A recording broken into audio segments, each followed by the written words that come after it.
Hello बच्चों, चलिए प्रश्न को पढ़ते हैं। लैम्डा तरंग दैर्ध्य वाले प्रकाश द्वारा एक डबल स्लिट को प्रकाशित कर कैपिटल डी दूरी पर रखे पर्दे पर व्यतिकरण का पैटर्न प्राप्त किया जाता है। स्लिटों के बीच की दूरी डी है, स्मॉल डी है। केंद्रीय फ्रिंज के केंद्र से फ्रिंज की चौड़ाई के अनुदिश उस बिंदु की दूरी निकालें जहां प्रकाश की तीव्रता केंद्र पर की तीव्रता की आधी है। इस प्रश्न के पीछे जो मूल अवधारणा है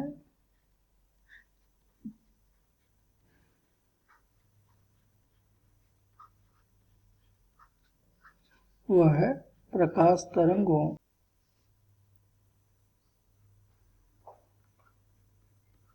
का व्यतिकरण।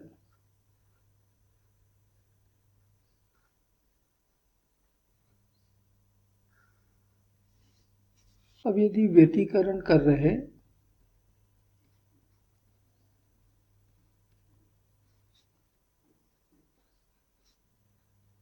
दो तरंगों का कलांतर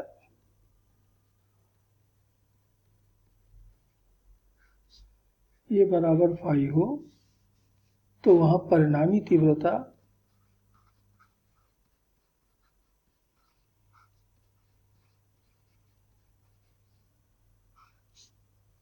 आई बराबर दी जाती है I1 प्लस I2, पहले तरंग की तीव्रता धन दूसरे की तीव्रता धन 2 वर्गमूल I1 I2 गुणित cos फाई।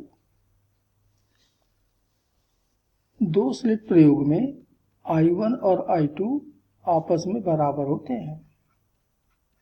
मान लेते हैं कि दोनों I शून्य के बराबर है तो I बराबर हो गया I शून्य धन 2 वर्गमूल I शून्य गुणित cos फाई,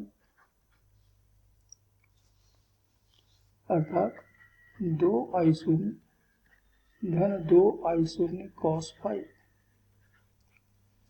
तो दिया गया प्रश्न इसी अवधारणा पर आधारित है। अब देखिए कि केंद्रीय बिंदु पर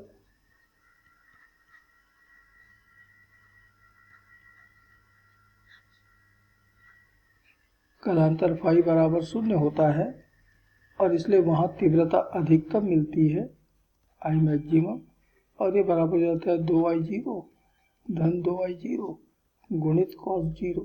अब cos 0 का मान तो 1 होता है तो ये हो जाएगा 4I0, इतनी तीव्रता। और इसलिए हमें जिस बिंदु की स्थिति ज्ञात करना है वहां तीव्रता इस तीव्रता का आधा होगा, यानी 4I0 का आधा। तो दिए गए बिंदु पर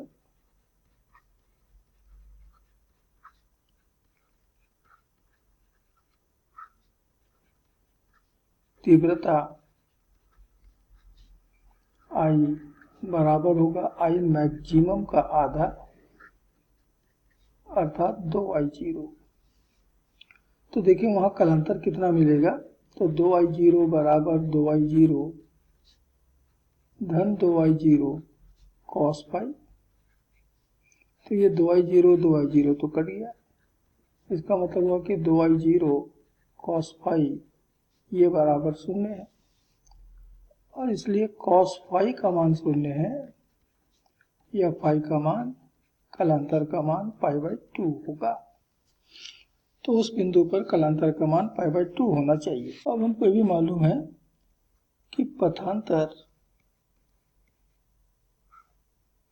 बटा लैम्डा बराबर होता है कलांतर बटा 2 पाई। तो पथांतर मान लेते हैं x बटा लैम्डा बराबर कलांतर यहाँ पर मिला है π/2 बटा 2 पाई, और तब हमको पथांतर x बराबर मिल गया, ये पाई और पाई तो कट गया, लैम्डा बटे 4।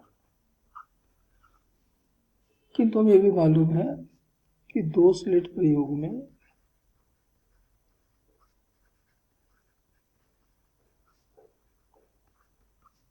केंद्रीय बिंदु से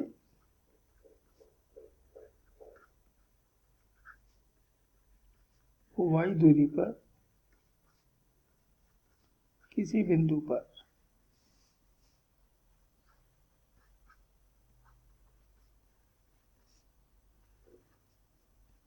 पथांतर x बराबर होता है YD बटा D। तो समीकरण 1 और 2 से YD बटा D बराबर मिल रहा है लैम्डा बटे 4 और इसलिए y अर्थात उस बिंदु की केंद्रीय बिंदु से दूरी बराबर होगा लैम्डा D बटे 4D। और यही हमसे प्रश्न में पूछा गया था, इसलिए ये प्रश्न का उत्तर है। आशा करते हैं आपको समझ आया होगा। धन्यवाद।